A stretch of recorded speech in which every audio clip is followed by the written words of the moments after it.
Hello everyone, এই ভিডিওতে আমরা হোয়াইল লুপ সম্পর্কে জানব এবং হালকা করে ডু হোয়াইলটাও একটু বুঝে নেব আর কি। তো কেউ যদি ফর লুপ বুঝে সে হোয়াইল লুপও পারবে because of both of same things. Okay, তো আমাদের যে ফর লুপটা ছিল সেটা কিরকম ছিল একটু যদি আরেকবার যদি বলি। ফার্স্টে আমাদের কি ছিল যে ইনিশিয়ালাইজেশন,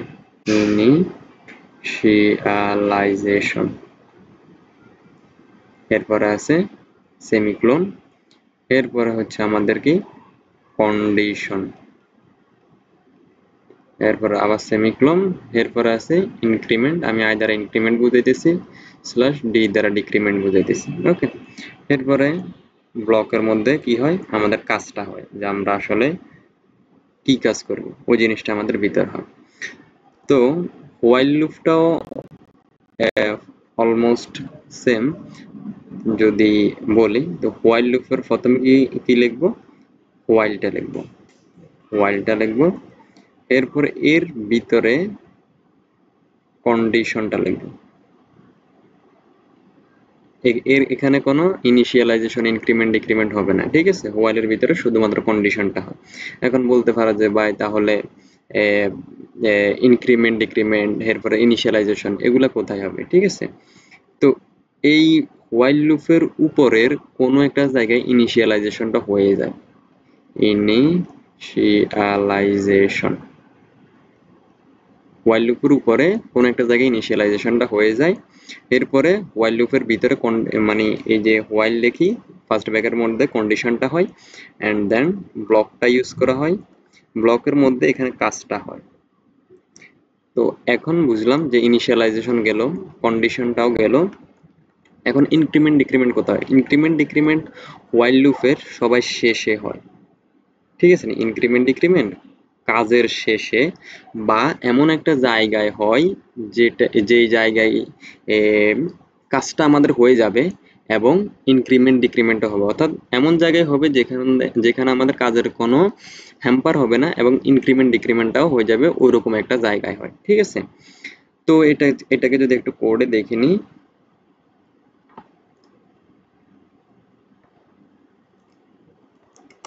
while ডট সি, তো আমরা এটা কপি করে নিয়ে আসি। ওকে, তো এতক্ষণ তো দেখছো যে আসলে আমাদের এই যে ফর লুপ অলরেডি লেখাও আছে যে সে কিভাবে কাজ করতেছে। ওকে, তো আমরা এটা দেখি যদি হোয়াইল লুপটাকে সেম এই ফর লুপটাকে যদি আমরা হোয়াইল লুপে কনভার্ট করি তাহলে কিরকম হয় সেটা যদি একটু দেখে নিই। কি লিখতেছি যে হোয়াইল হোয়াইল লুপ, ঠিক আছে। তো আমরা প্রথমে কি বলছি যে প্রথম আমাদের ইনিশিয়ালাইজেশনটা হয়ে যায় হোয়াইল লুপের কোনো একটা জায়গায়। সাপোজ আমি i is equal to 1 দিছি, এটা হচ্ছে ইনিশিয়ালাইজেশন করলাম। এরপরে হোয়াইল লিখবো, ভিতরে হচ্ছে কন্ডিশনটা কি, কন্ডিশনটা কি i less or equal 10। ওকে, এরপরে কি লিখবো যে আমরা আমাদের যে কাজটা কি, আমরা আইটাকে প্রিন্ট করব, মানে ভ্যালুগুলো আমরা দেখব। একটা নিউ লাইন দিই, এরপরে আমরা আইটাকে প্রিন্ট করি এন্ড দেন আমরা কি করি যে আমাদের ইনক্রিমেন্ট করি i is equal to i plus 1। ওকে, এটা হচ্ছে আমাদের ইনিশিয়ালাইজেশন, এটা হচ্ছে আমাদের কন্ডিশন, এটা হচ্ছে আমাদের কাজ, আর এটাই হচ্ছে আমাদের যে ইনক্রিমেন্ট ডিক্রিমেন্টের পার্টটা। ওকে, তো এটাকে যদি আমরা এখন কেটে দিই এন্ড দেন যদি আমরা রান করি, দেখছো সেম জিনিসই আমরা পেয়েছি। ওকে, তো এখন তো বুঝলা, অর্থাৎ হোয়াইল লুপ এবং ফর লুপ দুটাই সেম ভাবে কাজ করে। তো কারো কাছে ফর লুপ ভালো লাগে, কারো কাছে হোয়াইল লুপ ভালো লাগে, যে যেটাতে কমফোর্টেবল আর কি, বা যে যেটা করে আর কি। ওকে, তো এরপরে যদি একটু ডু হোয়াইলটা বোঝার ট্রাই করি, যে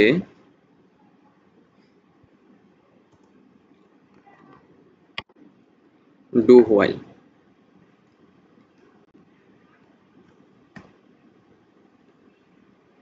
ডু হোয়াইল, তো ডু হোয়াইল ডু হোয়াইলের যে সিনটেক্সটা সেটা হচ্ছে প্রথমে ডু লেখা হয়, ডু ডু এর মধ্যে আমাদের যে ব্লকটা আর ব্লকের মধ্যে কি হয় যে কাজটা প্রথম হয়, কাজটা হয়, এরপরে এখানে ইনক্রিমেন্ট ডিক্রিমেন্ট হয় কাজের শেষে। এরপরে এখানে যে আমাদের কন্ডিশনটা হয় হোয়াইল কন্ডিশন, মানে হোয়াইল লিখতে হয়, হোয়াইলের মধ্যে ফার্স্ট ব্র্যাকেটের পরে কন্ডিশনটা লিখতে হয় আর কি। কন্ডিশন লিখি, এখানে একটা সেমিকোলন দিতে হয়। ওকে, এবং ইনিশিয়ালাইজেশনটা এটার শুরুতে হয়ে যায় আর কি, কোথাও এক জায়গায় ইনিশিয়ালাইজেশন। তাহলে ইনিশিয়ালাইজেশন শুরুর কোথাও হয়ে যায়, এরপরে ডু লিখতে হয়। ডু লেখার পরে যে আমাদের যে কাজটা আছে সেই কাজটা করা হয়, কাজটার পরে আমাদের ইনক্রিমেন্ট ডিক্রিমেন্টটা হয়, এরপর কন্ডিশনটা সবার শেষে হয়। এখন বলতে পারো যে ভাই তাহলে ডু হোয়াইলটা আসলে হোয়াইল এবং ডু হোয়াইলের মধ্যে তাহলে ডিফারেন্স কোন জায়গায়? ডিফারেন্সটা হচ্ছে তোমার যদি ডু হোয়াইলটা এভাবে কাজ করে যে সে কন্ডিশন মিথ্যা হইলেও একবার সে কি করবে, প্রিন্ট করবে। কন্ডিশন যদিও ফলস তবুও সে একবার কাজ করে ফেলবে, অর্থাৎ কন্ডিশন চেক ছাড়াই সে একটি কাজ করে ফেলবে। আফটার দ্যাট সে কিন্তু কন্ডিশনটা চেক করবে। ওকে, আর আমাদের হোয়াইল লুপ কি করে? হোয়াইল লুপ করে যে ফার্স্টে কন্ডিশন চেক করো এন্ড দেন তুমি ভিতরে এন্টায়ার করো।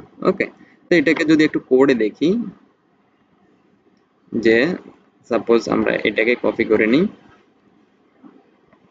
আর একটা ফাইল করি ডু while.c।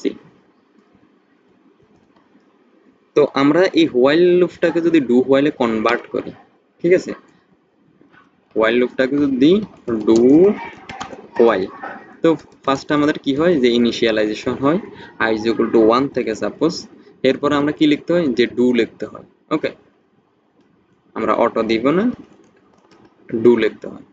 ডু লেখার পরে যে আমাদের কাজটা কি আমরা প্রিন্ট করতে চাই। ওকে, কাজ শেষে আমাদের increment decrement i is equal to i plus 1। এরপর আমাদের যে কন্ডিশনটা সেটা হয় হোয়াইল কন্ডিশন কি, যে এই যে সেম কন্ডিশনটাই দিতেছি। এখন দেখো যে দুইটার মধ্যে পার্থক্য কোন জায়গায় হয় আর কি, i less or equal 10। ওকে, এখন এবং এখানে একটা কিন্তু সেমিকোলন দিতে হবে। তো এইটাকে যদি এখন আমরা একটু কমেন্ট করে দিই বা কেটে দিই, ওকে, এবং এটাকে যদি রান করি, দেখো 1 থেকে 10 পর্যন্ত ঠিকই এসছে, অর্থাৎ হোয়াইল যেভাবে কাজ করছে এটাও কিন্তু সেম ভাবে কাজ করে। তার মানে পার্থক্য কোন জায়গায় বলছি, যে যদি কন্ডিশনটা রং হয় তখনও কিন্তু সে একবার কাজ করবে। যেমন আমি যদি এখানে 100 দিয়ে দিই, তার মানে কি এখানে কন্ডিশনটা তুমি দেখো i less or equal 10, কন্ডিশনটা কি সত্য না, কিন্তু তবুও দেখো যে সে কি করে, দেখো সে কিন্তু 100 প্রিন্ট করে দিছে, একবার কিন্তু সে প্রিন্ট করে দিছে। কেন? কারণ হচ্ছে সে কি করে, যে ফার্স্টে ডু করো, সে i এর মান কত 100, সে 100 প্রিন্ট করে দিছে। এরপরে i এর মান কি করছে, এক বাড়াইছে। ওকে, তার মানে i এর মান 101 হয়ে গেছে। এরপরে এবার চেক করো যে i less or equal 10 কিনা, দেখেছেন কন্ডিশন ফলস। এরপরে যে সে লুপ থেকে বের হয়েছে, তার মানে শুরুতেই সে একবার কাজ করে ফেলায় আর কি। ওকে, তার মানে আমরা ডু হোয়াইল কখন ইউজ করব? এখন বলতে পারো যে ভাই একটা ভুল কন্ডিশনালা বা কন্ডিশন রং হইলেও কাজ করে, এই ধরনের বা ভুল জিনিস কেন প্রয়োজন হয়, মানে যদি এটা সচরাচর ইউজ হয় না, খুব রেয়ার ইউজ হয়। ওকে, যদি তোমার এই ধরনের কখনো প্রয়োজন হয় আর কি, যে আসলে আমি চাই যে আমার কন্ডিশন ভুল হইলেও অ্যাটলিস্ট একবার কাজ করো, ওই ক্ষেত্রে আমরা ডু হোয়াইল ইউজ করতে পারি। আশা করি হোয়াইল এবং ডু হোয়াইল বিষয়টা বুঝতে পারছি।